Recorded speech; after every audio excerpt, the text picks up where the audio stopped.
So, you've got that travel bug, right? You're dreaming of packing a bag and heading out on a huge solo adventure. Well, that first international trip can feel a little intimidating, but it absolutely doesn't have to be.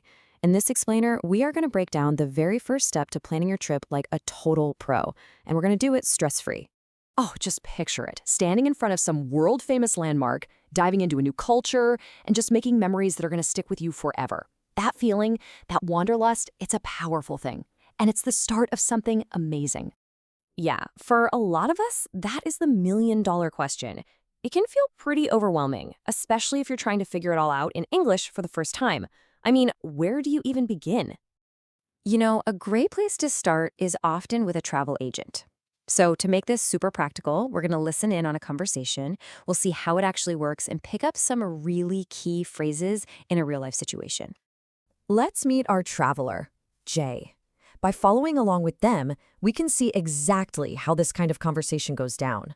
It just makes learning the language feel way more relatable and honestly, a lot less scary. So Jay starts out by sharing their excitement, right? They make it super clear that this is a huge deal for them and that they're a first-timer. And that's perfect. It sets the stage for the agent to give them exactly the kind of help they need. And boom, right away, the agent offers up a solution and introduces our very first key bit of vocab, package deal. You're going to hear this one a lot when you're booking a trip. So what in the world is a package deal? Well, think of it like this. It bundles all the big parts of your trip, the flight, the hotel, sometimes even your meals, all into one single price. It is fantastic for first-time travelers because it makes budgeting and planning way, way simpler. But Jay, our traveler, has something else in mind. They use this amazing phrase, off the beaten path, which is just a cool way of saying they want a less touristy, more unique kind of experience. It's a great little example of how to talk about your personal travel style. So the agent hears that and totally gets it. They pivot and suggest a brand new destination. And notice they also mention another super important detail for any international traveler, the exchange rate. This little thing has a big impact on your wallet. The exchange rate is everything when it comes to your spending power overseas. A good exchange rate means your home currency is strong, so you can buy more with it. It's a huge factor in picking a trip that's actually affordable. And as they keep talking, Jay also mentions some personal things, like allergies to mosquitoes and not being a fan of long flights. The big takeaway here? Don't be afraid to say what you need. Seriously, a good travel agent's job is to find a trip that works for you. Okay, so now that we've seen these terms used in a real conversation, let's slow down and really break down the essential vocabulary you're going to need when you start planning. Right, so to recap on those package deals.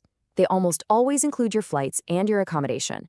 A lot of them will also cover meals, and some even throw in things like airport transfers or guided tours. The key is to always check exactly what's included before you book anything. Okay, another thing that is absolutely critical is the visa. This is basically an official permission slip from a country that allows you to enter. Some countries don't require one for short trips, but this is something you have to research for your destination way, way in advance. Don't skip this step.